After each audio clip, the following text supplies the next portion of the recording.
2 dias antes do meu casamento, os pais riquíssimos do meu noivo me entregaram um contrato pré-nupcial com um sorriso de vitória no rosto.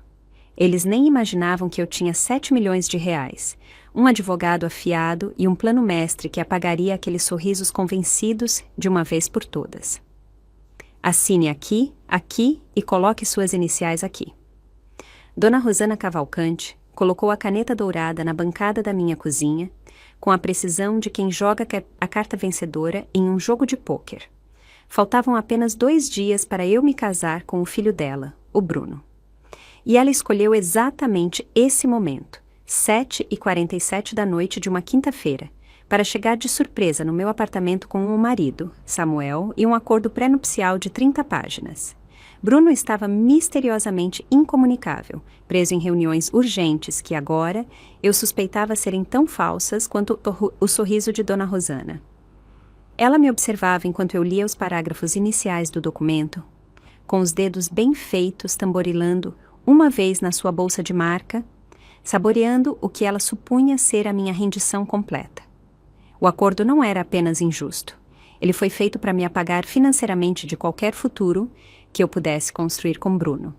O que Dona Rosana não sabia, o que ela nunca se deu ao trabalho de investigar durante os 3 anos em que me tratou como uma causa de caridade que o filho dela havia adotado, era que eu tinha 7 milhões de reais de uma herança, uma empresa de tecnologia de sucesso e o Dr. Haroldo de Barros, o advogado mais implacável de São Paulo, na descagem rápida.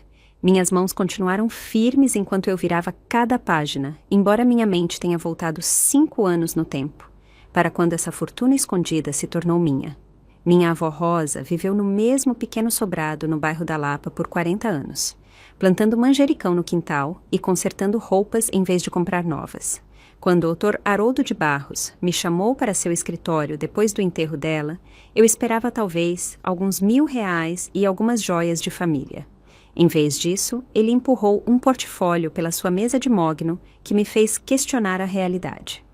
7 milhões de reais acumulados ao longo de décadas de investimentos pacientes, disfarçados por trás de roupas de brechó e cupons de desconto.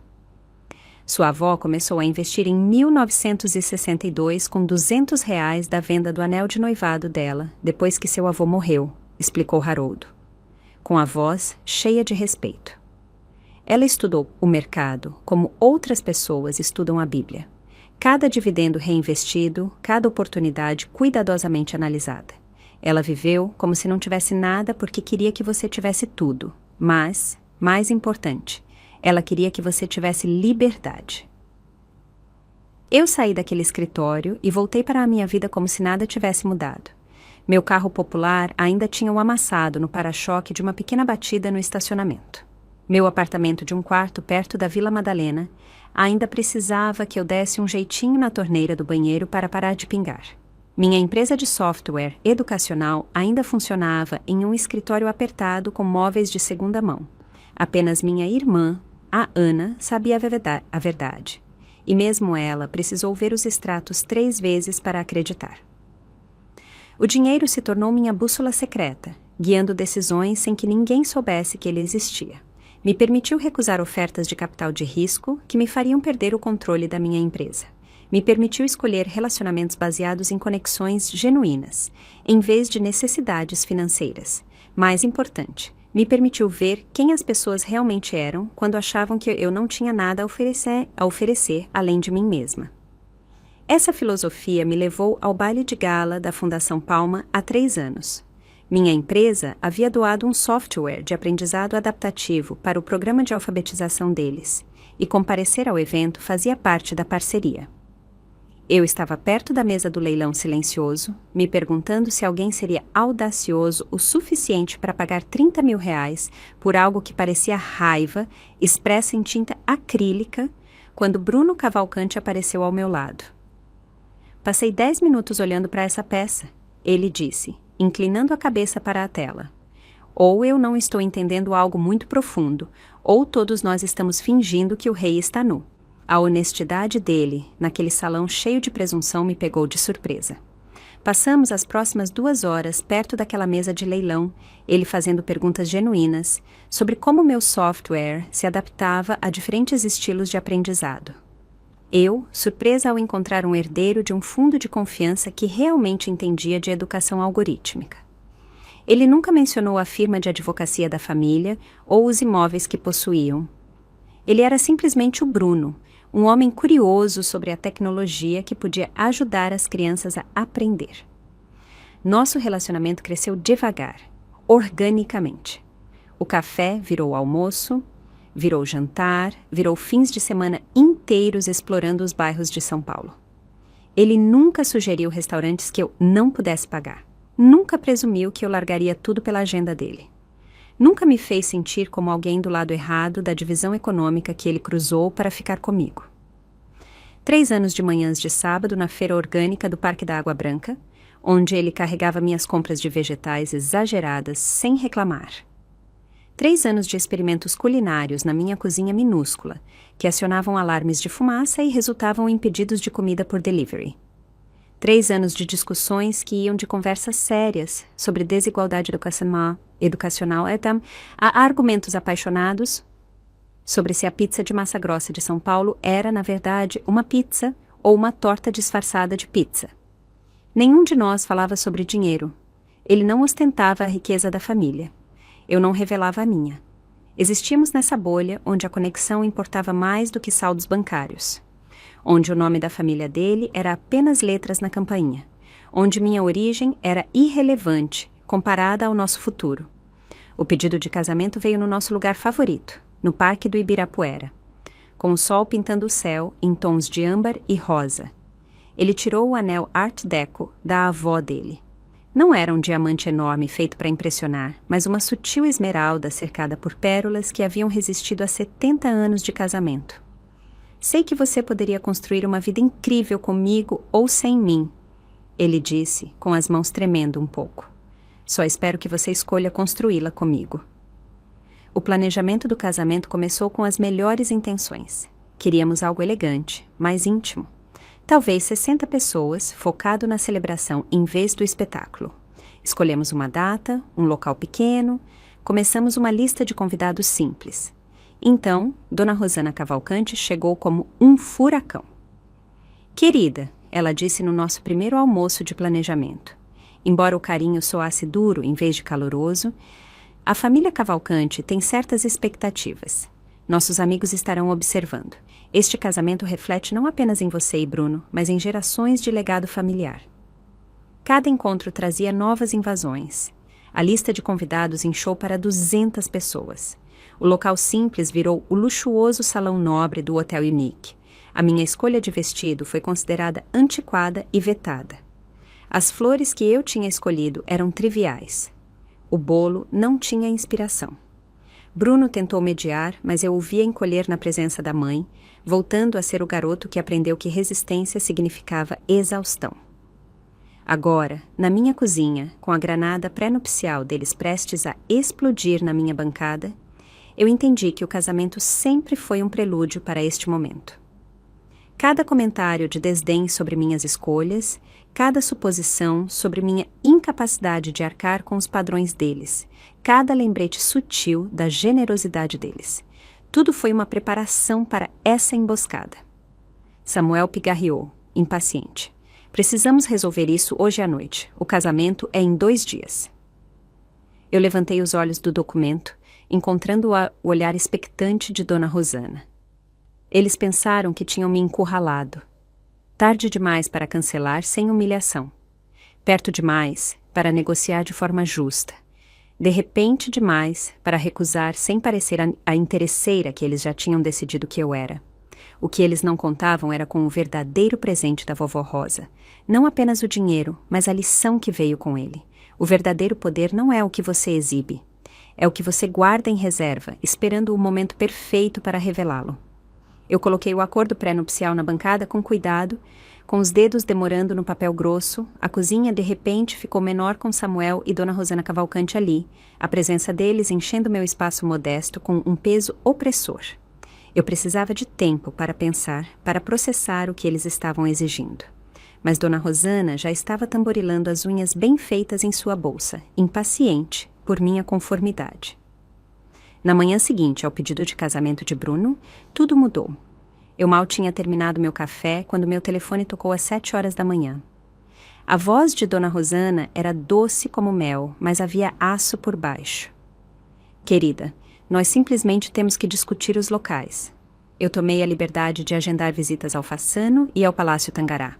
Ambos têm disponibilidade para o próximo mês de junho. Eu mencionei o Jardim Botânico, o lugar onde Bruno e eu passávamos inúmeras tardes de domingo, onde ele me disse que me amava pela primeira vez, perto do jardim japonês. A risada de Dona Rosana foi curta e desdenhosa. Laura, isso é encantador, de verdade, mas dificilmente apropriado para o nosso círculo. O nome Cavalcante carrega certas expectativas. Um local ao ar livre? E se chover? O que o senador Moraes pensaria? Ou o juiz Kellerman? Essa primeira conversa estabeleceu o padrão. Cada sugestão que eu fazia era recebida com uma condescendência suave. Cada preferência descartada como ingênua ou inadequada. Quando eu dirigi até a mansão deles no Morumbi para discutir os planos do casamento, os olhos de Dona Rosana percorreram meu carro popular com desdém mal disfarçado. Dentro da casa, ela me estudou como uma antropóloga, examinando uma espécie estrangeira, observando meu vestido de loja de departamento, meus sapatos da Renner, a maneira como eu hesitava antes de escolher o garfo certo no jantar. 3 meses após o nosso noivado, Samuel finalmente mostrou o que queria. Ele nos convidou, a mim e a Bruno, para jantar no seu clube particular, o tipo de lugar onde a filiação é herdada, não conquistada. Os painéis de madeira escura e as cadeiras de couro cheiravam a dinheiro antigo e preconceitos mais antigos ainda. Entre a sopa e o peixe, Samuel começou seu interrogatório. Então, a sua empresa de software... Quais são as suas margens de lucro? Ele perguntou casualmente, como se estivesse discutindo o tempo, mas seus olhos eram afiados, calculistas. Estamos indo bem, eu respondi com cuidado. Somos lucrativos há 2 anos. Números reais, querida. Nos negócios, lidamos com especificações. O tom dele sugeria que ele duvidava que eu entendesse de negócios de verdade. Nossas margens são saudáveis para o setor de tecnologia educacional. Eu me desviei, desconfortável com a sua sondagem. Ele passou para meus pais. Ambos professores, o Bruno me disse, escola pública. Sim, minha mãe ensina no 3º ano. Meu pai, história no ensino médio. Profissão admirável, Samuel disse em um tom que sugeria o oposto. Embora eu imagine que as dificuldades financeiras foram desafiadoras na sua infância, os empréstimos estudantis devem ser substanciais. Bruno se moveu desconfortável ao meu lado e sua mão encontrou a minha debaixo da mesa. Pai, não acho que... Apenas conhecendo melhor sua noiva, filho. Certamente isso é natural. Samuel continuou seu questionamento por 3 pratos, extraindo informações sobre o aluguel do meu apartamento, os pagamentos do meu carro, até mesmo minha pontuação de crédito, através de perguntas inteligentemente disfarçadas. Eu desviei o que pude, mas ele era habilidoso nesse tipo de extração. O que eu não tinha contado a ele era que meus empréstimos estudantis foram pagos no dia seguinte à herança da vovó Rosa, que minha pontuação de crédito era impecável, que eu poderia ter comprado uma casa à vista, mas escolhi alugar porque valorizava a flexibilidade em vez do status da propriedade. Ele estava construindo um perfil meu como uma empreendedora que batalhava. De uma origem modesta, alguém que precisava da família Cavalcante mais do que eles precisavam de mim. A batalha da lista de convidados foi a mais reveladora. Bruno e eu fizemos nossa lista juntos. 60 pessoas que realmente importavam para nós. Meus amigos da faculdade, os amigos dele da faculdade de Direito, nossas famílias, os colegas que se tornaram amigos. Dona Rosana deu uma olhada e tirou a própria lista. Eu tomei a liberdade de adicionar alguns nomes, ela disse, me entregando 3 páginas digitadas. 70 nomes adicionais, nenhum dos quais eu reconhecia. Dona Rosana, eu não conheço nenhuma dessas pessoas. Bem, é claro que não, querida.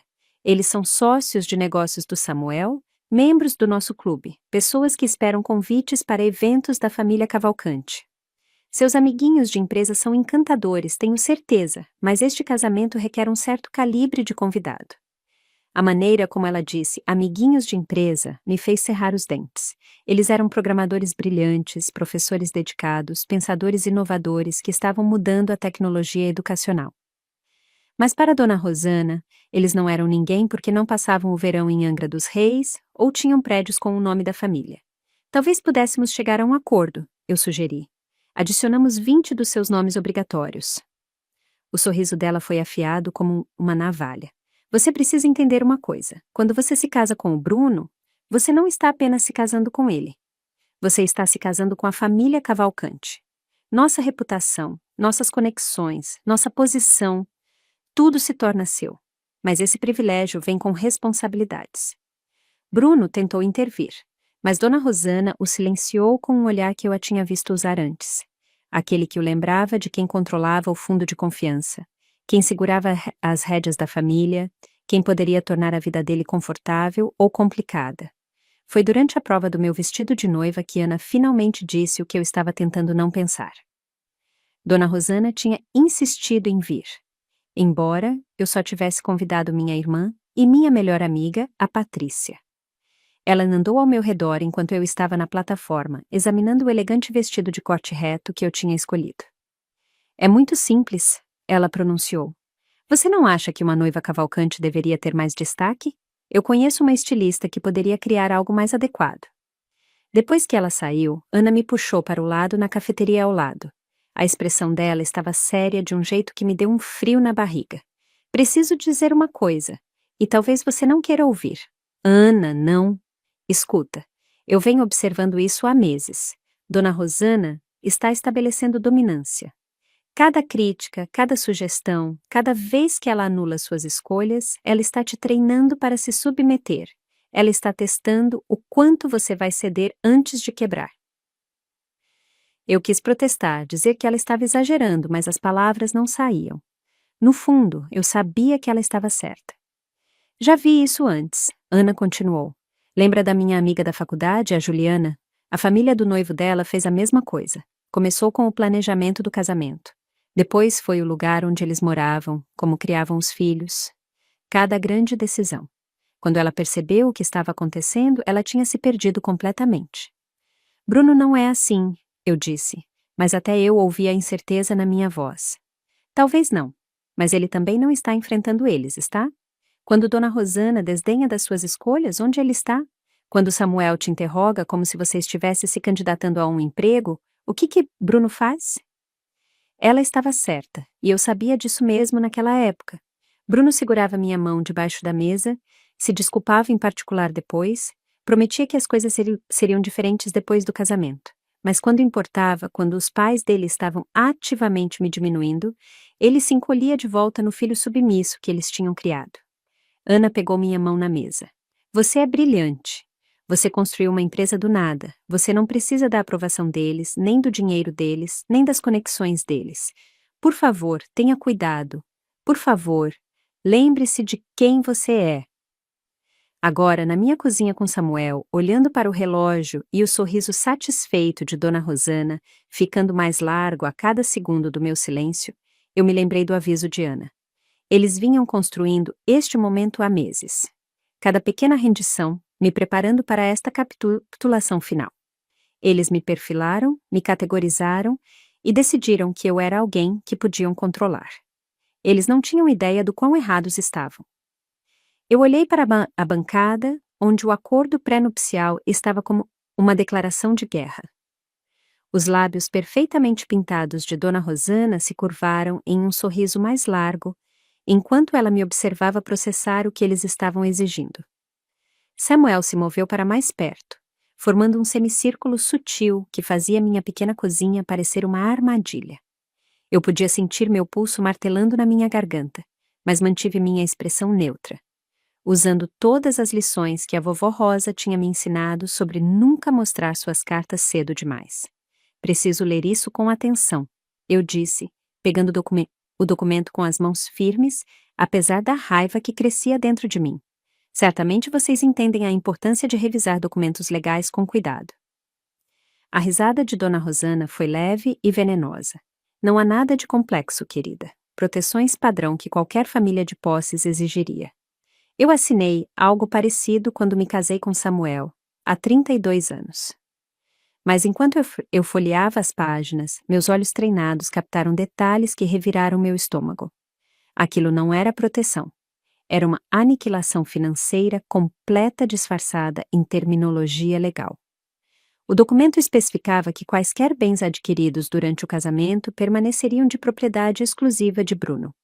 Qualquer empreendimento que eu iniciasse ou expandisse poderia potencialmente cair sob cláusulas de sociedade conjugal, que dariam à família Cavalcante o direito à minha propriedade intelectual. Havia até uma cláusula sobre presença em redes sociais e representação pública que, essencialmente, exigiria que eu obtivesse aprovação antes de fazer qualquer declaração pública que pudesse afetar a reputação da família Cavalcante. Essa cláusula aqui, eu disse, apontando para uma seção particularmente escandalosa, sugere que qualquer tecnologia ou material educacional que eu desenvolvesse durante nosso casamento poderia estar sujeito à supervisão da família Cavalcante. Isso afeta minha empresa atual. Samuel acenou com a mão de forma desdenhosa. Apenas se esses desenvolvimentos usarem recursos ou tempo conjugais. Certamente você não planeja negligenciar seu casamento por causa do seu pequeno negócio de hobby. A condescendência na voz dele quando ele disse negócio de hobby me deu vontade de jogar o documento na cara dele. Minha empresa tinha contratos com 12 redes de ensino e tinha ajudado mais de 10 mil alunos a melhorar seus níveis de leitura. Mas para ele era um hobby, porque não gerava o tipo de riqueza que ele reconhecia como legítima. Precisarei que meu advogado revise isso. Eu disse firmemente, fechando o documento. A temperatura no ambiente pareceu cair 10 graus. O sorriso de Dona Rosana desapareceu, substituído por algo frio e afiado. Isso não será necessário. Precisamos que isso seja assinado hoje à noite. Hoje à noite? O casamento é em 2 dias. Precisamente por isso, isso precisa ser resolvido imediatamente, Samuel disse, seu tom mudando de desdenhoso para ameaçador. Investimos recursos consideráveis neste casamento. O Hotel Unique, as flores, o buffet, R$90 mil, para ser exato, mas estamos preparados para cancelar tudo se necessário. O número foi dito para me intimidar, para me fazer sentir culpada pelo dinheiro que eles tinham gastado. O que eles não sabiam era que R$90 mil era menos do que meu portfólio de investimentos rendia em um bom trimestre. Vocês estão me dando um ultimato? Perguntei, querendo clareza absoluta sobre o que estava acontecendo. Dona Rosana tirou uma caneta Montblanc de sua bolsa, colocando-a na bancada ao lado do documento com precisão teatral. Estamos te dando uma escolha. Assine o acordo agora, ou vamos ligar para o Hotel Unique em 1 hora e cancelar tudo. Você pode explicar a 200 convidados por que o casamento foi cancelado. E o Bruno? O que ele diz sobre isso? Samuel e Dona Rosana trocaram um olhar rápido que me disse tudo o que eu precisava saber. Bruno entende as obrigações familiares, Samuel disse com cuidado. Ele sabe que proteger o legado dos Cavalcante é primordial. Então ele sabe que vocês estão aqui me apresentando este ultimato 2 dias antes do nosso casamento? Bruno está em reuniões, Dona Rosana disse suavemente. Suave demais. Isso não podia esperar pela agenda dele. Eu peguei meu telefone. Então vocês não se importarão se eu ligar para ele. Ele não pode ser incomodado durante as reuniões, Samuel disse rapidamente. Você sabe como são essas questões legais. Eu liguei mesmo assim. O telefone tocou uma vez antes de cair na caixa postal. Alguém tinha rejeitado a chamada. Tentei de novo. O mesmo resultado. Na terceira tentativa, a assistente de Bruno atendeu. Oi, Janaína. Preciso falar com Bruno urgentemente. Me desculpe, senhorita Guimarães, mas o Dr. Cavalcante está em reuniões e não pode ser incomodado. Atrás da voz profissional de Janaína, ouvi algo que fez meu sangue gelar, o som distinto de um ambiente de restaurante. Taças tilintando, conversas abafadas, alguém rindo. Bruno não estava em reuniões. Ele estava almoçando em algum lugar enquanto os pais dele me emboscavam na minha própria casa. Obrigada, Janaína, eu disse, encerrando a ligação. Eu olhei para Samuel e Dona Rosana e os encarei de verdade. Eles estavam na minha cozinha como conquistadores, inspecionando um território capturado, absolutamente certos da vitória. Eles tinham orquestrado toda essa emboscada. O momento, a ausência de Bruno, a pressão do casamento que se aproximava. Eles me perfilaram como alguém sem recursos, sem opções, sem poder. Alguém que desmoronaria ao ser confrontada com a potencial humilhação de um casamento cancelado. Vocês precisam ir embora, eu disse calmamente. As sobrancelhas de Dona Rosana se ergueram. Com licença? Saiam do meu apartamento. Agora! O rosto de Samuel ficou vermelho. Agora escute aqui, mocinha. Não, vocês escutem. Eu peguei o acordo pré-nupcial e o segurei entre nós. Vocês entraram na minha casa sem serem convidados, tentaram me coagir a abrir mão dos meus direitos e fizeram isso enquanto se certificavam de que o filho de vocês não poderia interferir. Isso não é uma negociação. É uma emboscada, e eu não reajo bem a emboscadas. Se você não assinar isso hoje à noite, não haverá casamento, Samuel disse, a voz dele baixando para um rosnado. Então, essa é uma decisão que vocês estão tomando. Eu respondi, surpresa com o quão calma eu soava, enquanto por dentro eu estava gritando. Vocês estão escolhendo cancelar o casamento do filho de vocês porque eu não vou assinar meu futuro sem a orientação de um advogado. Expliquem isso para os 200 convidados de vocês. Dona Rosana se aproximou, seu perfume opressor no meu pequeno espaço. Você está cometendo um erro terrível. Você realmente acha que Bruno vai escolher você em vez da família, em vez da herança dele, em vez de tudo o que ele conheceu a vida inteira? A pergunta pairou no ar como uma lâmina. Era a mesma pergunta que eu vinha evitando há meses. Aquela que sussurrava em momentos de silêncio quando Bruno não conseguia me defender contra as crueldades sutis da mãe ou os comentários desdenhosos do pai. Acho que vamos descobrir, eu disse, encarando-a com firmeza. Samuel pegou a caneta que Dona Rosana tinha colocado na bancada, estendendo-a para mim mais uma vez. Última chance. Assine agora. Tenha seu casamento de conto de fadas e todos ficam felizes. Recuse e amanhã de manhã toda pessoa naquela lista de convidados saberá que você se recusou a assinar um simples acordo pré-nupcial. O que você acha que eles vão presumir sobre suas motivações? Foi uma jogada magistral, ameaçando não apenas o casamento, mas minha reputação.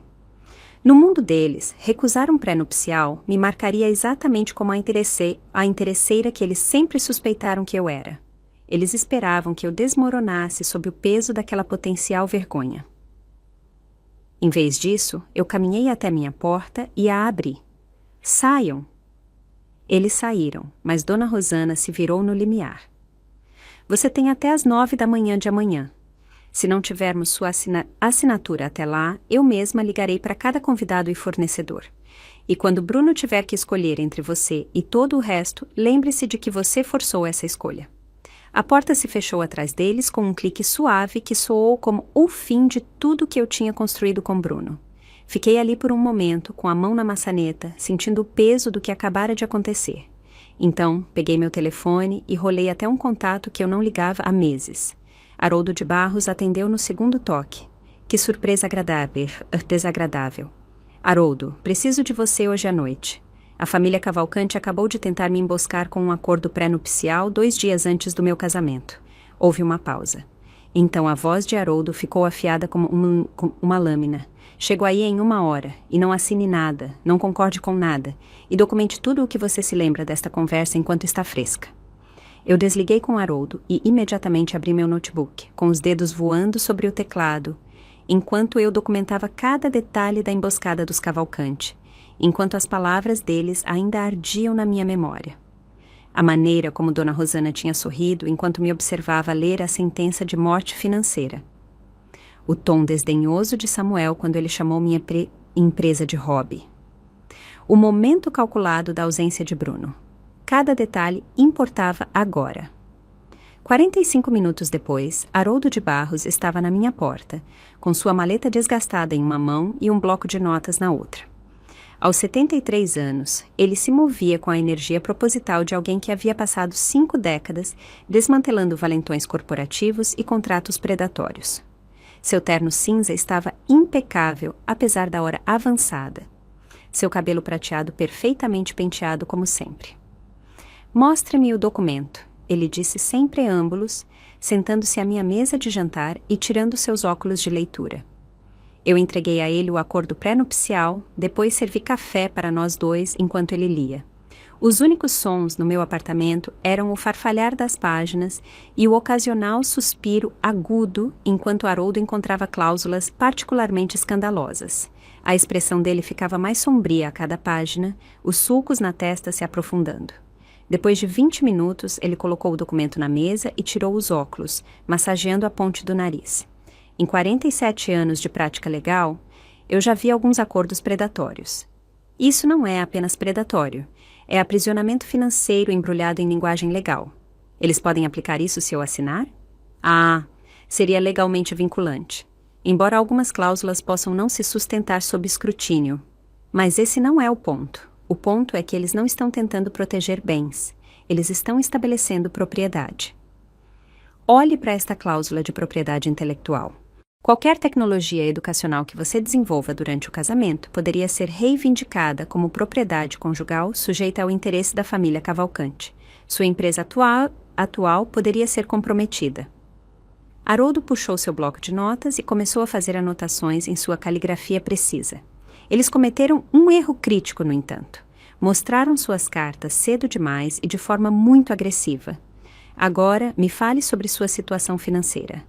Cada detalhe. Eu peguei meus arquivos do cofre no quarto.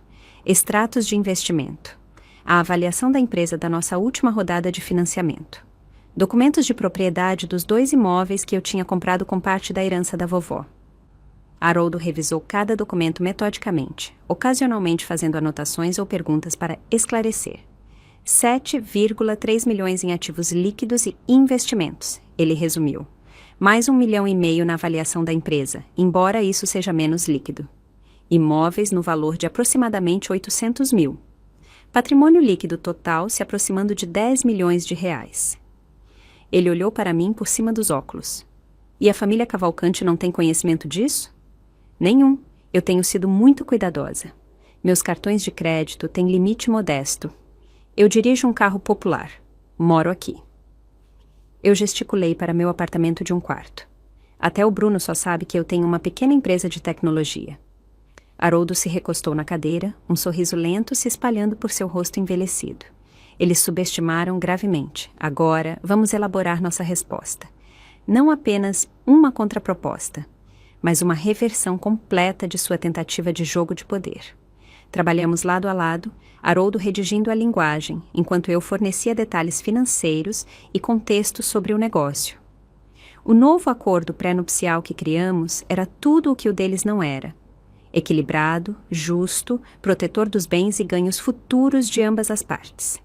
Incluía provisões para minha propriedade intelectual que impediriam qualquer reivindicação sobre minha empresa ou seus desenvolvimentos. Especificava que os bens herdados permaneceriam como propriedade separada. Até mesmo incluía cláusulas sobre interferência de negócios da família, algo que Haroldo adicionou com particular satisfação. Esta seção aqui, ele apontou para um parágrafo perto do final, impede que a família de qualquer uma das partes exerça influência indevida sobre decisões conjugais. Se eles querem jogar o jogo do pré-nupcial, vamos garantir que ele seja recíproco. Às 11h30, tínhamos um documento completo. Haroldo tinha feito um favor para tê-lo formatado e encadernado profissionalmente. Um motoboy chegou pouco antes da meia-noite para entregar o produto final. Ele parecia tão oficial e imponente quanto o documento que os Cavalcante haviam apresentado. A porta do apartamento se abriu sem uma batida. Apenas Ana tinha esse privilégio. Ela entrou carregando sacolas de comida chinesa e uma garrafa de vinho, observando a cena de Haroldo e eu, cercados por documentos legais e extratos financeiros. Pensei que você precisaria de sustento, ela disse, desembalando porções de yakisoba e frango xadrez, e provavelmente alguém para te convencer a não ter fantasias de vingança no meio da noite. Tarde demais para isso, eu disse, mostrando a ela nossa contraproposta. Ana leu o documento enquanto comia diretamente da embalagem de delivery. A expressão dela mudou de preocupação para admiração. Isso é brilhante. Você não está apenas se defendendo, você está atacando. A melhor defesa é sempre um bom ataque, Haroldo disse, aceitando um prato de comida de Ana com apreciação de avô. Você está realmente preparada para revelar tudo? Ana me perguntou. A herança, a avaliação da empresa, tudo? Uma vez que isso for revelado, não tem como voltar atrás. Eu tinha ponderado essa pergunta a noite inteira. Por anos, encontrei segurança no anonimato financeiro, em ser valorizada por quem eu era, em vez do meu patrimônio líquido. Mas os Cavalcanti tinham forçado essa escolha. Eles tentaram me destruir financeiramente porque pensaram que eu era impotente. Eu disse, eles precisam entender exatamente quem eles tentaram manipular. Ana apertou minha mão. Estou orgulhosa de você. A maioria das pessoas teria assinado por medo ou explodido de raiva. Você não está fazendo nenhum dos dois. Você está sendo estratégica. Vovó Rosa aprovaria, eu disse, pensando em como minha avó tinha construído sua fortuna discretamente enquanto todos pensavam que ela era apenas uma mulher trabalhadora que cortava cupons. Haroldo começou a arrumar sua maleta. Descanse um pouco, amanhã será intenso. Os Cavalcanti não vão levar este contra-ataque de ânimo leve. Depois que ele saiu, Ana me ajudou a guardar a documentação. Você ouviu falar do Bruno? Nada. O telefone dele está desligado desde a visita dos pais. Isso é significativo, Ana disse com cuidado. Eu sei. O silêncio de Bruno parecia outra traição. Ou ele sabia da emboscada e era cúmplice, ou ele era fraco demais para verificar como eu estava depois do ataque dos pais dele. Nenhuma das opções prometia muito para o nosso futuro. Ana ficou até quase 2 da manhã. A presença dela era um conforto enquanto a dúvida e a raiva lutavam pelo domínio na minha mente. Antes de ela ir embora, ela me abraçou forte. Aconteça o que acontecer amanhã, você está fazendo a coisa certa. Não deixe ninguém te diminuir apenas para eles se sentirem grandes. Não consegui dormir depois que ela saiu. Em vez disso, sentei-me no meu notebook, escrevendo a mensagem que eu enviaria a Bruno ao amanhecer. Precisava ser cuidadosamente redigida, fria o suficiente para transmitir minha raiva, vaga o suficiente para não revelar nada dos meus planos. Eu queria ver a reação genuína dele, não uma atuação ensaiada pelos pais. Às 5h47 da manhã, eu enviei a mensagem de texto. Me encontra no Gero às 12 em ponto. Precisamos conversar. A resposta dele veio rapidamente, sugerindo que ele também não tinha dormido. Claro, está tudo bem? Eu não respondi. Deixei-o se perguntar, deixei-o se preocupar. Em 6 horas, eu saberia se o homem com quem eu planejava me casar ficaria ao meu lado ou cederia à pressão da família. O acordo pré-nupcial e os extratos financeiros estavam na minha maleta ao lado da porta, esperando. O contra-ataque estava preparado. Agora, eu só precisava saber se o usaria contra 3 pessoas ou 2. A manhã se arrastou em incrementos agonizantes. Eu tomei banho, me vesti com cuidado em um vestido azul marinho que transmitia confiança sem ostentação e cheguei ao Gero 15 minutos antes. O restaurante guardava inúmeras memórias de Bruno e eu compartilhando pratos de massa e sonhos para o nosso futuro. Agora, ele seria o palco para uma reconciliação ou a ruptura final de tudo o que tínhamos construído juntos. Escolhi uma mesa de canto de onde eu podia ver a entrada, pedi água com gás e esperei. Minha maleta estava ao meu lado, contendo os documentos financeiros e o novo acordo pré-nupcial que ou salvaria ou afundaria meu relacionamento. O público do almoço começou a chegar. O barulho confortável de conversas e o tilintar de talheres em contraste com a tempestade que se formava dentro de mim. Bruno chegou exatamente ao meio-dia e minha respiração parou ao vê-lo. Seu terno, geralmente impecável, estava amassado. A gravata torta, olheiras escuras, cavadas sob os olhos como hematomas.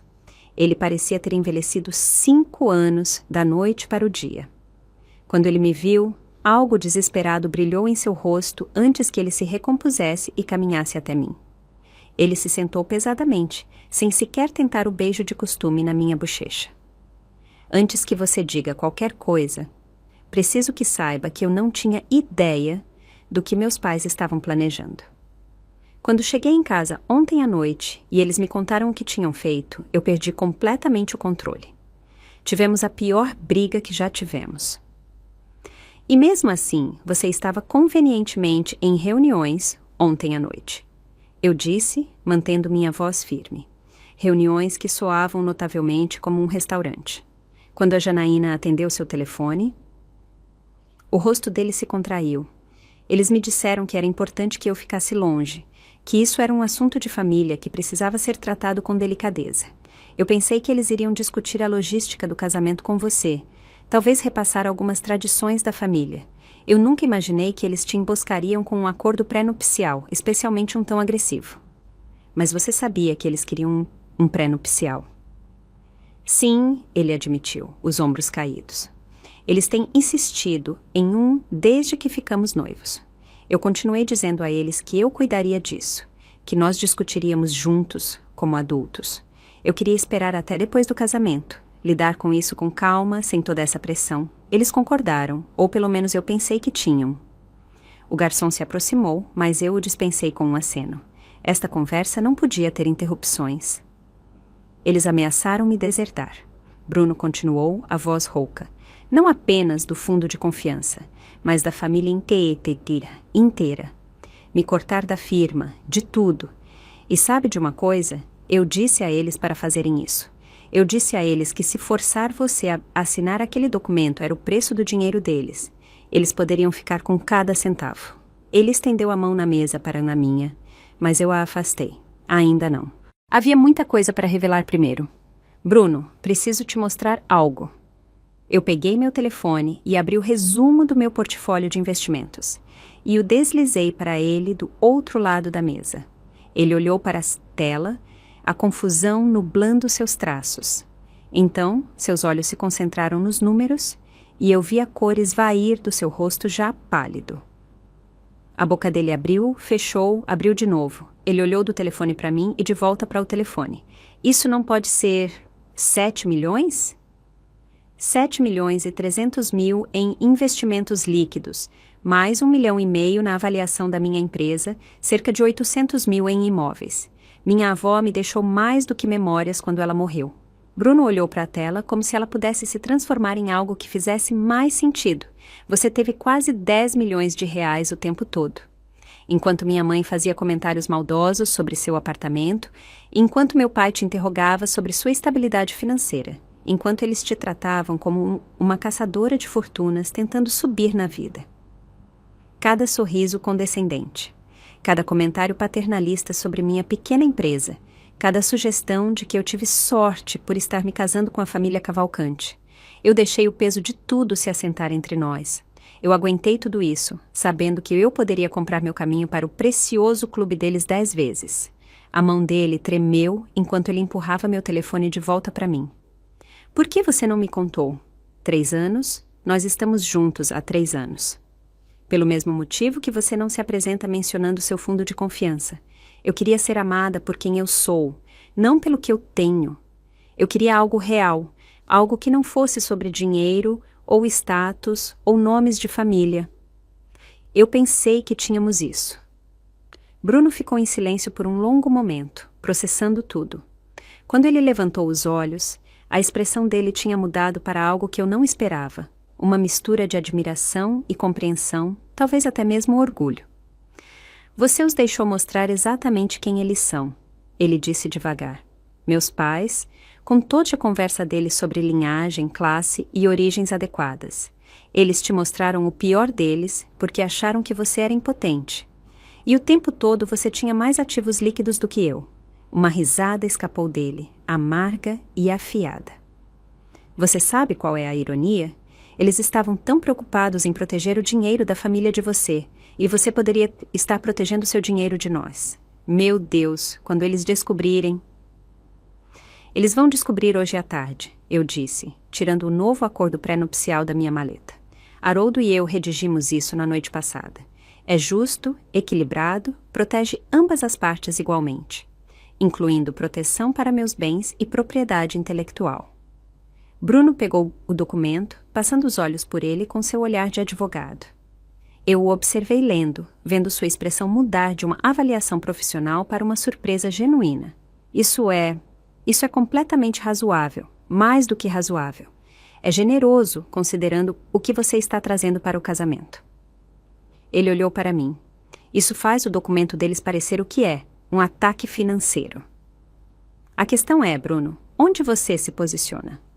Porque hoje, às 3, eu vou me encontrar com seus pais no Clube Metropolitan. Vou apresentar esta contraproposta e revelar exatamente quem eles tentaram intimidar. Mas eu preciso saber, você está comigo ou entre nós? Ele colocou o documento na mesa e se inclinou para a frente, com os olhos intensos. Preciso que você entenda uma coisa. Passei 30 anos sob o controle deles. 30 anos sendo gerenciado, direcionado, moldado em sua visão do que um herdeiro Cavalcante deveria ser. Cada grande decisão, cada relacionamento, cada escolha foi filtrada pela aprovação deles. Até isso, até amar você, se tornou algo que eles tinham que controlar e conter. A voz dele ficou mais forte. Mas o que eles fizeram ontem, o que eles tentaram fazer com você, finalmente quebrou algo em mim, ou talvez consertou algo que estava quebrado o tempo todo. Eu não quero o dinheiro deles se ele vem com amarras que estrangulam todos que eu amo. Eu não quero essa aprovação deles, se isso significa tratar as pessoas como aquisições a serem gerenciadas. Ele estendeu a mão para minha novamente, e desta vez eu o deixei pegá-la. Eu não estou entre você e eles. Eu estou com você, enfrentando-os como iguais, como parceiros, da maneira que sempre deveria ter sido. O alívio que me inundou foi avassalador. Você entende o que isso significa? Eles podem realmente cumprir as ameaças, a deserdação, a firma, tudo.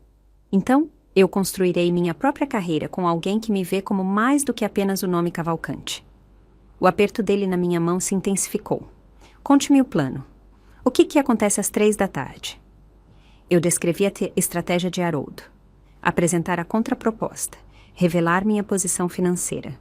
Estabelecer novos limites para o nosso casamento e o envolvimento deles nele. Bruno ouviu, ocasionalmente balançando a cabeça, a expressão endurecendo com determinação. Eles serão pegos de surpresa, ele disse. Principalmente a mãe, ela construiu toda a percepção dela sobre você na suposição de que você precisa de nós mais do que nós precisamos de você. Clube Metropolitan, 3 da tarde. Haroldo estará lá como minha representação legal. Você está preparado para isso? A mandíbula de Bruno se apertou com uma determinação que eu raramente tinha visto nele. Eles me controlaram a vida inteira, usaram dinheiro e obrigação familiar como numa coleira. Isso acaba hoje. Nós saímos do Gero separadamente. Bruno foi para casa se trocar para seu melhor terno, enquanto eu voltei para meu apartamento para pegar os documentos e me preparar para o que estava por vir. Haroldo já estava esperando no saguão do Clube Metropolitan quando cheguei às 2h45. A presença dele impunha respeito da equipe, que claramente reconhecia a autoridade legal quando havia. Pronta para a batalha? Ele perguntou calmamente, ajustando seus óculos de arame. Tão pronta quanto alguém pode estar para destruir o complexo de superioridade dos seus sogros. Eu respondi, segurando minha maleta.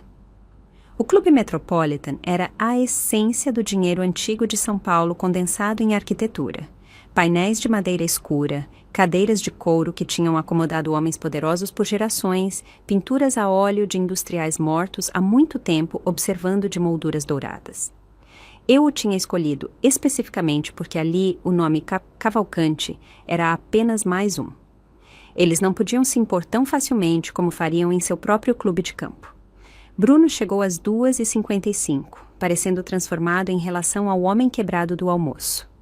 Seu terno de grafite estava impecavelmente passado, sua postura ereta, sua expressão marcada por uma determinação que eu raramente tinha visto. Ele beijou minha bochecha e sussurrou, juntos, antes de se sentar ao meu lado.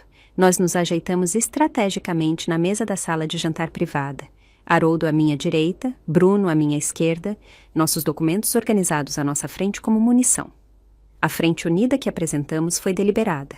Aquilo não era uma discussão de família, mas uma negociação de negócios. Às 3h15, Samuel e Dona Rosana Cavalcante chegaram. 15 minutos atrasados, o jogo de poder padrão deles para estabelecer dominância. Eles entraram, esperando me encontrar ansiosa, olhando para o relógio, preocupada com o descontentamento deles. Em vez disso, nos encontraram imersos em uma discussão sobre uma das cláusulas do contrato, mal levantando os olhos para reconhecer a chegada deles. Não temos muito tempo, Samuel anunciou, puxando uma cadeira com força desnecessária. O jantar de ensaio é amanhã à noite, e isso precisa ser resolvido. Dona Rosana sentou-se ao lado dele, sua jaqueta Chanel impecável, a expressão dela já irradiando desaprovação. Presumo que você tenha voltado a si. O casamento é amanhã. Certamente você não quer criar um drama desnecessário. Eu levantei os olhos do documento que eu estava revisando com Haroldo, encontrando o olhar dela com firmeza. Não haverá drama se pudermos chegar a um acordo razoável. O acordo já foi apresentado, Samuel disse, seu tom não admitindo argumentação. Você simplesmente precisa assiná-lo. Na verdade, eu disse, deslizando nossa contraproposta sobre a mesa. Estamos aqui para discutir os termos. O documento de vocês era inaceitável. Esta é a nossa alternativa. O rosto de Dona Rosana ficou vermelho. Isso não é uma negociação. Você assina nosso acordo ou o quê? A voz de Bruno cortou a sala como uma lâmina. Vão cancelar o casamento? Vá em frente, mãe. Eu mesmo ligarei para cada convidado hoje à noite e explicarei exatamente o porquê. Que meus pais tentaram abusar financeiramente da minha noiva 2 dias antes do nosso casamento. O choque no rosto deles foi profundo. Dona Rosana realmente se encolheu como se Bruno a tivesse atingido fisicamente. A boca de Samuel se abriu, mas nenhuma palavra saiu. Eles nunca em 30 anos tinham ouvido o filho falar com tanta autoridade. Bruno, Dona Rosana começou, a voz tremendo um pouco. Você não entende as implicações... Eu entendo perfeitamente. Bruno a interrompeu. Vocês a emboscaram na própria casa dela. Vocês tentaram forçá-la a abrir mão dos direitos dela sem orientação legal. Vocês tentaram estabelecer controle financeiro sobre nosso casamento antes mesmo de ele começar. Eu entendo exatamente o que vocês fizeram. Samuel se recuperou primeiro, seus instintos de advogado se ativando. Isso é sobre proteger os bens da família, nada mais. Então você deve se sentir aliviado em saber que Laura tem bens significativos para proteger. Haroldo interveio suavemente.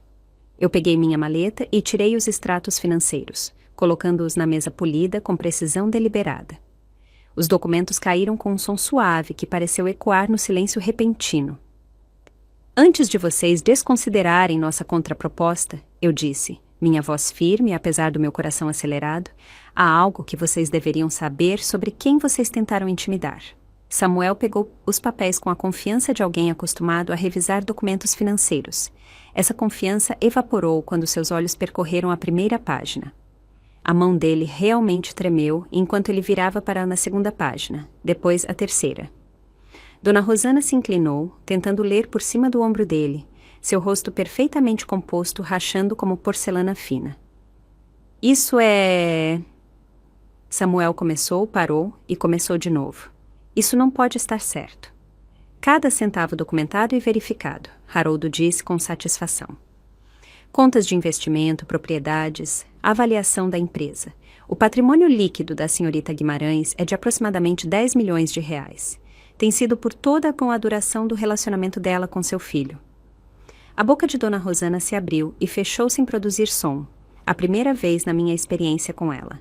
Ela olhou dos documentos para mim, para Bruno e de volta para os documentos, como se esperasse que eles se reorganizassem em algo que fizesse sentido em sua visão de mundo. 7 milhões em herança, eu disse calmamente.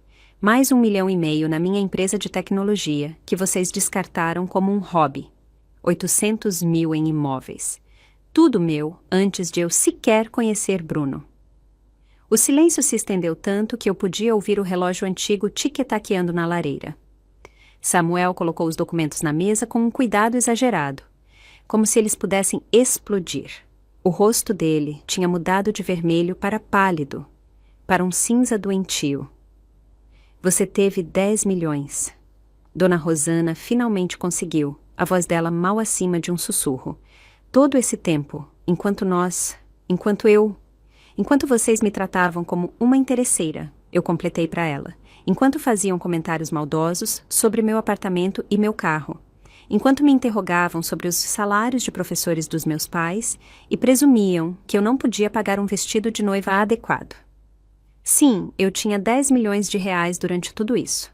As mãos de Dona Rosana voaram para sua garganta, mexendo em seu colar de pérolas nervosamente. Você poderia ter nos contado. Nós teríamos tratado você de forma diferente. Eu a cortei. É exatamente por isso que eu não contei. Eu queria ver quem vocês realmente eram. Como tratam pessoas que vocês consideram inferiores. E agora eu sei. Isso muda as coisas, Samuel disse devagar, sua mente claramente recalculando cada interação que já tivemos. Não, Bruno disse firmemente. Não muda nada. Apenas revela o que sempre foi verdade, que vocês julgaram Laura com base nas suposições de vocês, não em quem ela realmente é. O dinheiro não a torna mais digna de respeito. Apenas expõe o quão indigno o desrespeito de vocês sempre foi. Dona Rosana olhou para o filho como se o visse pela primeira vez. Bruno, nós estávamos tentando proteger você. De quê? De me casar com uma mulher bem-sucedida e financeiramente independente que me amava sem saber sobre meu fundo de confiança? Sim, que destino terrível vocês estavam me salvando. Haroldo pigarreou. Talvez devêssemos nos concentrar na questão em pauta. A contraproposta que a senhorita Guimarães e eu preparamos é eminentemente justa. Ela protege os bens de ambas as partes igualmente, inclui provisões para a propriedade intelectual e estabelece limites claros para o envolvimento familiar nas decisões conjugais. Samuel pegou nosso acordo pré-nupcial, seus movimentos mecânicos. Ele começou a ler, seus instintos profissionais assumindo o controle apesar do seu choque óbvio. Dona Rosana permaneceu congelada, olhando para mim como se eu tivesse me transformado em outra pessoa. A dinâmica de poder na sala havia se revertido completamente. As pessoas que tinham entrado esperando submissão agora estavam diante de iguais. Não, de pessoas que os tinham superado completamente. A emboscada cuidadosamente construída deles tinha se tornado a humilhação deles mesmos. Samuel colocou nosso acordo pré-nupcial na mesa depois de lê-lo 2 vezes. Sua expressão indecifrável. Dona Rosana permaneceu congelada, os dedos ainda segurando suas pérolas, como se fossem uma tábua de salvação para o mundo que ela entendia. O relógio antigo no canto tic-taqueou firmemente, marcando segundos que pareciam horas. Este acordo, Samuel finalmente disse, a voz dele medida e profissional, é na verdade mais favorável a Bruno do que o que nós propusemos era para você. Um casamento é uma parceria, não uma aquisição hostil. Haroldo respondeu. A mandíbula de Samuel se apertou. Ele pegou o telefone e se afastou da mesa, falando em voz baixa com alguém. Sem dúvida, sua equipe jurídica. Dona Rosana observou o marido com uma expressão que eu nunca tinha visto em seu rosto antes. Incerteza. Preciso de um pouco de ar, ela anunciou de repente, levantando-se com menos de sua graça habitual. Ela caminhou até a janela com vista para a Avenida Paulista, de costas para nós, os ombros rígidos sob sua jaqueta de grife. Bruno estendeu a mão para a minha debaixo da mesa. A palma dele estava firme, quente, reconfortante. Esperamos em silêncio enquanto Samuel fazia 3 ligações separadas, cada uma aparentemente mais acalorada que a anterior. Eu captei fragmentos. Não, isso não é aceitável. Encontrem outra maneira. Não me importa o que o Thompson pensa. Depois de 20 minutos, Samuel voltou para a mesa. Minha equipe jurídica quer fazer várias modificações. Sem modificações, Haroldo disse simplesmente. O acordo é mais do que justo. Assinem como está, ou nós vamos embora. Vocês estão nos dando um ultimato? A voz de Samuel carregava uma nota de descrença, como se o universo tivesse de repente se invertido. O mesmo ultimato que vocês nos deram, Bruno disse calmamente, exceto que estamos dando a vocês 18 horas para decidir, e não 2. Dona Rosana se virou da janela. Seu rosto tinha perdido sua compostura cuidadosa e habitual, revelando algo cru por baixo. Por quê? Ela perguntou, olhando diretamente para mim. Por que você escondeu isso de nós? A pergunta pairou no ar. Eu poderia ter dado a resposta fácil de que não era da conta deles, que minhas finanças eram privadas. Mas algo na expressão dela, uma rachadura na fachada que ela tinha mantido por 3 anos, me fez escolher a honestidade. Minha avó viveu a vida inteira sendo julgada por não ter o suficiente, eu disse. Ela era brilhante, estratégica, paciente, e todos a viam apenas como mais uma mulher trabalhadora que cortava cupons. Quando ela me deixou a fortuna dela, ela também me deixou uma lição. O dinheiro não revela caráter, ele o esconde. As pessoas mostram quem elas realmente são quando pensam que você não tem nada que elas queiram. Dona Rosana se encolheu, como se eu a tivesse esbofeteado. Ela voltou para seu assento devagar, envelhecendo anos naqueles poucos passos. Precisaremos de tempo para revisar isso adequadamente, Samuel disse, embora seu tom tivesse perdido a autoridade anterior. Vocês têm até o meio-dia de amanhã, Haroldo respondeu. O casamento é às 4. Isso deve ser tempo suficiente para uma decisão. Nós os deixamos sentados àquela mesa polida, o mundo deles embaralhado como um baralho de cartas. No elevador, Bruno me puxou para seus braços, segurando-me com força suficiente para que eu pudesse sentir seu coração acelerado. Você foi magnífica, ele sussurrou contra o meu cabelo. Naquela noite, Haroldo me ligou 3 vezes com atualizações. A equipe jurídica dos Cavalcante tentou negociar modificações nos nossos termos. A cada vez, Haroldo respondeu com a mesma mensagem. O acordo se mantém como está. Assinem ou cancelem. Bruno passou a noite em seu apartamento. Decidimos honrar pelo menos essa tradição, mas ele me ligou à meia-noite, a voz exausta. Eles estão brigando, ele disse. Eu posso ouvi-los do meu antigo quarto. A mamãe está acusando o papai de não ter feito a devida diligência. O papai está lhe culpando por fazer suposições baseadas em aparências. Eles estão nisso há horas. Você está bem? Perguntei, sabendo o quão difícil devia ser ouvir os pais dele se desmoronando. Na verdade, sim, ele disse, e eu pude ouvir surpresa em sua voz. Pela primeira vez na minha vida, a raiva deles não é um problema meu para consertar. As suposições deles não são um fardo meu para gerenciar. É libertador. Eu mal dormi naquela noite, alternando entre a confiança em nossa posição e a ansiedade sobre o que amanhã traria. Ana ficou comigo, preparando chá e oferecendo distrações, mas nós duas sabíamos que não havia nada a fazer a não ser esperar. Exatamente às 9 horas da manhã seguinte, o dia do meu casamento, a campainha tocou. Um motoboy estava do lado de fora, com um envelope ostentando o brasão da família Cavalcante. Minhas mãos tremeram um pouco enquanto eu o pegava e fechava a porta. Dentro estava nosso acordo pré-nupcial assinado por Samuel e Dona Rosana Cavalcante, devidamente testemunhado e reconhecido em cartório. Um bilhete escrito à mão estava preso na frente, na caligrafia precisa de Samuel. Senhorita Guimarães, ou devo dizer, em breve, senhora Cavalcante, você provou ser mais formidável do que prevíamos. Talvez isso seja exatamente o que Bruno precisa e o que esta família precisa. Estamos ansiosos para recebê-la adequadamente. Atenciosamente, Samuel Cavalcante. Não havia bilhete de Dona Rosana. A assinatura dela no documento foi a única comunicação que ela ofereceu. A rendição entregue em caligrafia elegante. Ana leu o bilhete por cima do meu ombro e riu. Ansiosos para recebê-la adequadamente, depois de 3 anos te tratando como lixo. Mas eu entendi o que o bilhete realmente significava. Era uma admissão de derrota, sim, mas também um reconhecimento de igualdade. Eu os tinha forçado a me ver, não como a mulher que eles tinham imaginado, mas como a mulher que eu realmente era. 3 horas depois, enquanto minha mãe me ajudava a colocar o vestido de noiva e Ana ajeitava meu véu, houve uma batida na porta da suíte nupcial. Meu pai atendeu e eu ouvi a voz de Dona Rosana, mais suave do que eu jamais tinha ouvido. Eu poderia ter um momento com ela? Minha mãe e Ana trocaram olhares, mas eu assenti. Elas saíram, deixando Dona Rosana e eu sozinhas pela primeira vez desde a emboscada no meu apartamento.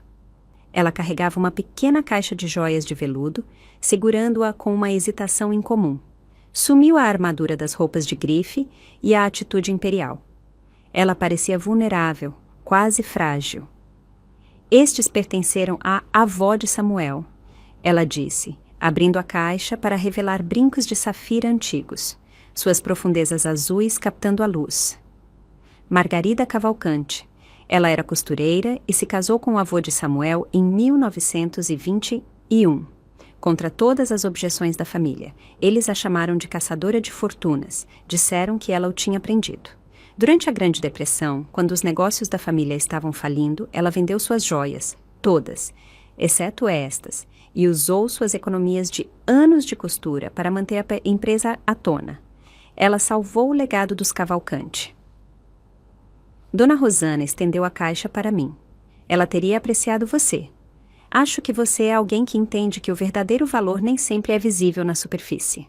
Era o mais próximo de um pedido de desculpas que eu jamais receberia de Dona Rosana Cavalcante. E de alguma forma, foi suficiente. Peguei os brincos, removendo as simples pérolas que eu tinha planejado usar e as substituindo pelas safiras de Margarida Cavalcante. Obrigada, eu disse simplesmente. Dona Rosana assentiu, endireitando os ombros como se estivesse se preparando para a batalha. Eu deveria ir, mas ela parou na porta.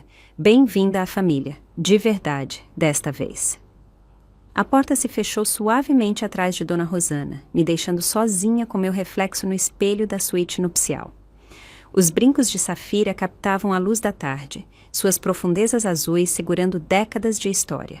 Uma costureira que salvou um império. Agora passando sua força para outra mulher que se recusou a ser diminuída. Ana e minha mãe voltaram, os rostos delas curiosos, mas respeitosos do que acabara de acontecer entre Dona Rosana e eu. Pronta para se casar? Ana perguntou, alisando uma ruga invisível do meu vestido. Mais do que pronta, eu disse e quis dizer. A batalha tinha sido vencida antes mesmo da cerimônia começar. Caminhando pelo corredor do salão do Hotel Unique, eu notei que tudo tinha mudado. Os convidados que antes olhavam através de mim agora assistiam com um interesse aguçado. Samuel estava com os padrinhos, o aceno de reconhecimento dele carregando um respeito genuíno. Dona Rosana estava sentada na primeira fila, com as mãos cuidadosamente entrelaçadas no colo, usando uma expressão que eu nunca tinha visto antes, algo que se aproximava da humildade. Bruno esperava no altar, o rosto dele transformado com uma emoção que me tirou o fôlego. Não apenas amor, mas libertação. Nós dois tínhamos sido libertados pela verdade, e agora poderíamos construir algo real sobre essa fundação. A cerimônia passou em um borrão de votos tradicionais que carregavam um novo significado. Quando Bruno prometeu me honrar e me amar, sua voz carregava o peso de alguém que já havia provado aquelas palavras. Quando eu prometi ficar ao lado dele nos bons e maus momentos, nós dois sabíamos que eu já o tinha feito. Na recepção, a verdadeira transformação se revelou. Durante o coquetel, Samuel se aproximou de mim, enquanto Bruno estava conversando com os amigos da faculdade de Direito. Ele carregava 2 taças de champanhe, oferecendo uma com uma expressão de curiosidade genuína, em vez da sua usual avaliação calculada. Eu estive revisando a estrutura do seu portfólio de investimentos. Ele disse sem preâmbulos. A estratégia de diversificação é impressionante. Sua avó a desenhou ou você a modificou? Ambas as coisas, eu respondi, aceitando o champanhe. Ela construiu a fundação, mas eu ajustei com base nas condições do mercado e em setores emergentes.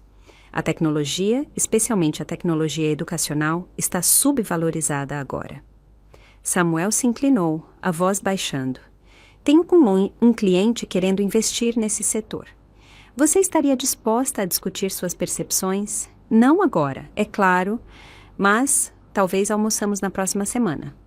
O homem que tinha tentado me dominar financeiramente 48 horas atrás, agora estava buscando minha expertise. A reversão foi tão completa que parecia surreal.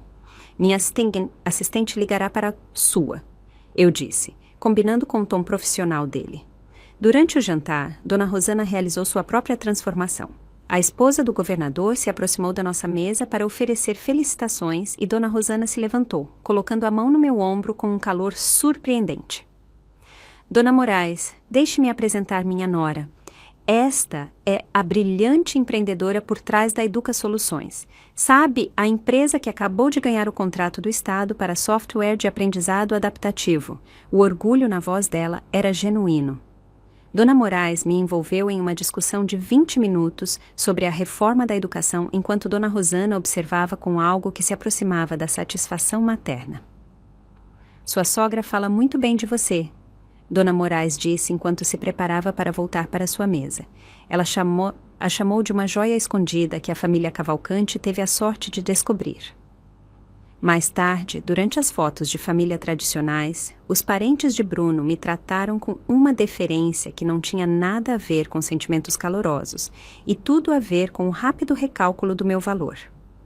O primo dele, Jaime, que antes me ignorava em reuniões de família, de repente queria discutir uma potencial colaboração entre sua firma de marketing digital e minha empresa. Talvez possamos conversar depois da sua lua de mel, eu disse educadamente, sem ter a menor intenção de fazê-lo. O momento mais significativo veio durante nossa primeira dança. Bruno me segurou perto enquanto a banda tocava nossa música, a respiração dele quente contra meu ouvido. Você não apenas os venceu, ele sussurrou. Você me libertou também. 30 anos. 30 anos sendo gerenciado, controlado, direcionado. Cada decisão filtrada pela aprovação deles. Cada escolha medida pelas expectativas deles. Ele se afastou um pouco para olhar para mim, com os olhos brilhando com lágrimas não derramadas. Passei a vida inteira aceitando que o dinheiro deles vinha com correntes. Você me mostrou que as correntes só eram tão fortes quanto meu medo de perder a aprovação deles. Você me mostrou que era possível enfrentá-los e sobreviver. Nós nos mostramos um ao outro, eu corrigi, pensando em como o apoio dele tinha tornado minha revelação possível. Eu não poderia ter feito isso sem você escolhendo ficar ao meu lado. Enquanto nós dois dançávamos, eu vislumbrei nossos convidados por cima do ombro de Bruno. Haroldo de Barros levantou sua taça de champanhe em um brinde silencioso. Sua expressão satisfeita. Ana estava chorando lágrimas de felicidade enquanto fingia ajeitar a maquiagem. Meus pais dançavam por perto, meu pai me dando uma piscada orgulhosa quando nossos olhos se encontraram. 6 meses se passaram desde aquele dia de casamento, e as mudanças se mantiveram firmes. Nosso acordo pré-nupcial permanece intocado no cofre do banco. Seu propósito já cumprido, não como proteção contra o divórcio, mas como o documento que estabeleceu nossa igualdade. Dona Rosana liga antes de visitar agora, realmente perguntando em vez de anunciar. Terça-feira seria um bom dia para almoçar? Ela dirá, respeitando quando eu respondo que tenho reuniões com clientes. A mulher que antes invadia todas as fronteiras agora espera por um convite. Samuel regularmente me encaminha oportunidades de investimento, buscando genuinamente minha opinião. Os e-mails dele vêm com notas como «Pensei que isso pudesse interessá-la» ou «Valorizaria sua perspectiva sobre isso». A condescendência foi substituída por um respeito cordial. Os jantares de domingo com a família Cavalcante acontecem mensalmente agora, não semanalmente. Nós estabelecemos esse limite cedo e, surpreendentemente, eles o respeitaram. Quando comparecemos, a dinâmica mudou completamente. Dona Rosana pergunta sobre minha empresa com interesse genuíno. Samuel discute tendências de mercado como iguais. Até os irmãos de Bruno me tratam como uma colega em vez de uma intrusa. Nossa casa, uma casa geminada no bairro de Pinheiros que compramos juntos, com ambos os nomes na escritura, se tornou um símbolo da nossa parceria equilibrada. Nem o apartamento modesto ao qual eu me apegava, nem a mansão ostentosa que os pais dele teriam escolhido, mas algo que reflete nós dois. Às vezes, eu fico no meu escritório, olhando para a foto da vovó Rosa na minha estante e sinto a presença dela. Ela viveu a vida inteira deixando as pessoas a subestimarem enquanto construía um império em silêncio. Ela me ensinou que a verdadeira riqueza não é o que você exibe, mas como você a usa quando mais importa. Os Cavalcante aprenderam essa lição da maneira mais difícil. Eles pensaram que estavam emboscando uma garota impotente que precisava do filho deles mais do que ele precisava dela. Em vez disso, eles encontraram alguém que passou anos estudando o plano de jogo deles enquanto escondia suas próprias cartas. Minha vingança não foi destruí-los. Foi forçá-los a me verem claramente pela primeira vez. O acordo pré-nupcial que eles usaram como uma arma se tornou o espelho que refletiu as próprias suposições deles de volta para eles. Os sorrisos desdenhosos deles tinham sido direcionados a alguém muito mais formidável do que eles jamais poderiam ter imaginado. E no final, eles não tiveram escolha, a não ser reconhecer isso. Os tesouros que se escondem à vista de todos são frequentemente os mais valiosos, e os oponentes que você nunca vê chegando são os mais perigosos de todos. Se esta história de virar o jogo contra sogros arrogantes te fez torcer por justiça, clique no botão de gostei agora mesmo. Minha parte favorita foi quando eu coloquei aqueles extratos financeiros na mesa e observei o complexo de superioridade da família Cavalcante desmoronar em segundos.